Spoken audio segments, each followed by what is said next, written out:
falávamos da presença de seres de outra dimensão. Desde que o nosso sistema acercou-se de Alcíone e penetrou na grande camada de fótons, surge naturalmente o intercâmbio entre aqueles que habitam essa estrela e, convidados pela misericórdia de Jesus, vêm ter conosco para impulsionar o desenvolvimento do nosso planeta. Então continuam as informações. Allan Kardec teve a mesma previsão, porquanto em A Gênese, no capítulo 18, ele diz: tornada adulta a humanidade, tem novas necessidades, aspirações mais vastas e mais elevadas. Despoja-se, em consequência, das faixas infantis e se lança, impelida por irresistível força, para as margens desconhecidas, em busca de novos horizontes menos limitados. É notável esta reflexão. A humanidade já está adulta, já desenvolveu o intelecto, está em processo de desenvolvimento ético-moral. É muito mais fácil desenvolver a inteligência do que disciplinar os sentimentos. Mas agora que nós estamos nesta fase que nos abre as perspectivas para passos mais audaciosos, o codificador continua: para que na terra sejam felizes os homens, preciso é que somente a povoem espíritos bons, encarnados e desencarnados, que somente ao bem se dediquem. Havendo chegado o tempo, grande emigração se verificará dos que a habitam, a dos que praticam o mal pelo mal, ainda não tocados pelo sentimento do bem, os quais, já não sendo dignos do planeta transformado, serão excluídos, porque senão lhe ocasionariam de novo perturbação e confusão, e constituiriam obstáculo ao progresso. Substituí-los-ão espíritos melhores, que farão reinem em seu seio a justiça, a paz e a fraternidade.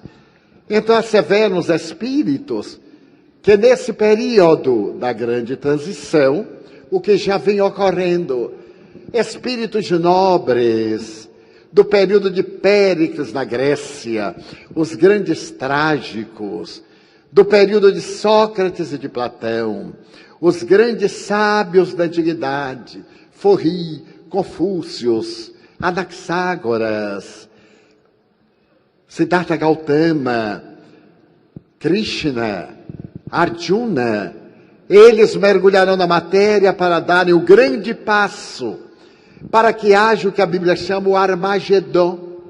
Armagedon é um vale, o vale de Josafá, que fica numa região de Israel, entre a Palestina e o mundo exterior, o Oriente Médio. Então as tradições bíblicas asseveravam que ali se travaria a última batalha, a batalha do bem, a batalha do mal. É naturalmente uma proposta mítica, porque hoje as armas inteligentes não necessitam sequer das criaturas. Mandam-se os mísseis com uma exatidão quase de 90%. Mas Armagedon hoje é a terra, é o vale das paixões, em que se travará a grande batalha do bem e do mal. Estarão reencarnados espíritos nobres, aqueles filósofos pré-cristãos, que vieram no período de Caio Augusto César, o grande pioneiro de uma renovação, quando Jesus nasce. Então Salúcio, Mecenas, Tito Livio, Virgílio, estarão reencarnando-se. Reencarnar-se-ão os grandes pensadores neoplatônicos de Alexandria, os grandes pais do cristianismo primitivo, os renascentistas. Já existe neste momento em que a música se transformou no grito dos desesperados, o retorno à música erudita, os clássicos, a beleza das mensagens sinfônicas, a música das estrelas, a arte, asseveram que esse século é da arte, do amor, da religião, da beleza, como o anterior foi da ciência e da tecnologia. Essas duas doutrinas, a tecnologia de ponta e a ciência, estarão a serviço do homem, ao invés do homem estar a seu serviço. Estará a benefício da humanidade, tornando o mundo melhor, superando as doenças infecto-contagiosas. É curioso notar-se que algo recentemente, o jornal A Folha Espírita, dirigido pela doutora Marlene Nobre, entrevistou um jovem, amigo de Chico Xavier, a quem o médium teria feito uma notável revelação. E a revelação do Chico parte daquele momento da corrida armamentista entre russos e americanos à margem da Terceira Guerra Mundial. Então Emmanuel lhe teria dito que Jesus reuniu-se com os guias do sistema solar e pediu para a Terra um prazo de 50 anos. Poderão encontrar na internet.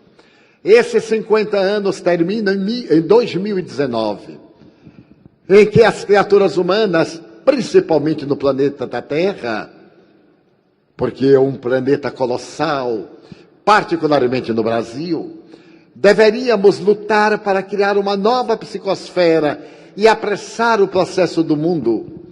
Então, Jesus conseguiu o prazo e espíritos nobres reencarnaram. Emmanuel, no ano 2000, deve estar com 10 para 11 anos. Qual será a notável missão de Emmanuel? O espírito Joana de Ângeles programa-se para reencarnar a partir possivelmente de 2015. Qual será a tarefa dessas entidades nobres que deram centenas de anos? Adolfo Bezerra de Menezes, que estaremos completando seus 180 anos de nascimento em 29 de agosto próximo. Dr. Bezerra reencarnando-se. Que será a proposta sublime de um espírito dessa talha, que a convite de Maria Santíssima, quando completou 50 anos desencarnado, foi oferecido para ele escolher no sistema solar onde desejaria reencarnar-se. E o Dr. Bezerra disse: enquanto houver lágrimas e sombras na pátria do Cruzeiro do Sul, eu pedirei à Mãe Santíssima que me permita continuar atendendo os filhos do Calvário que choram, os que sofrem na pátria brasileira. E então ela aqueceu. E ele prosseguiu trabalhando no Brasil. Hoje, Dr. Bezerra, são aproximadamente 10 mil espíritos da sua coorte que atendem em toda parte. Não somente no Brasil, mas nas Américas, na Europa. Porque onde existe brasileiro espírita, há uma ternura imensa por Dr. Bezerra. Depois de viajar praticamente o mundo, 64 países, os 5 continentes, mais de 3 mil cidades, é comovedor verificar se essa ternura por um espírito de escol, como médico dos pobres. Então eles estarão de volta para poder mudar a estrutura do nosso planeta. E os maus? Eles não ficarão impedindo o desenvolvimento do bem. Por uma lei de sintonia, de vibração, de intensidade quântica, eles irão mergulhar na carne um planeta compatível com as suas tendências negativas, como ocorreu com aqueles da constelação do Cocheiro, aqueles que vieram de Capela e que criaram as grandes civilizações do passado. Depois que eles se reabilitaram, voltaram. E observemos, por exemplo, o Egito. O Egito faraônico. Aonde estão aqueles arquitetos notáveis? Hoje o Egito é uma terra pobre, que vive das suas tradições, caracterizada por uma miséria, pelo terror de Mubarak, que o governou por 40 anos e agora está sendo devorado por um câncer. Porque ninguém foge de si mesmo. Nós somos os construtores da nossa felicidade. A lei é inexorável para todos. E cada qual colhe de acordo com o que semeia. Então estamos no limiar da nova era. Os maus não encontrarão campo e os bons passarão, como diz o codificador, a criar um planeta perfeitamente transformado. A época atual, disse ele, há 100 e tal anos, porque a Gênesis foi publicada em 1868. Então, a época atual é de transição. Confundem-se os elementos das duas gerações. Colocados no ponto intermédio, assistimos à partida de uma e à chegada da outra, já se assinalando cada uma no mundo pelos caracteres que lhes são peculiares. Nós encontramos pessoas honradas, naturalmente honestas, simples, generosas, viajando muito por cidades modestíssimas. Desde o ano de 1970, que eu vou todos os anos a uma região muito pobre do estado da Bahia, a Chapada Diamantina. Basta dizer que a região é tão atrasada que a abolição da escravatura chegou em 1912, porque não havia meios de comunicação. A República chegou em 1925.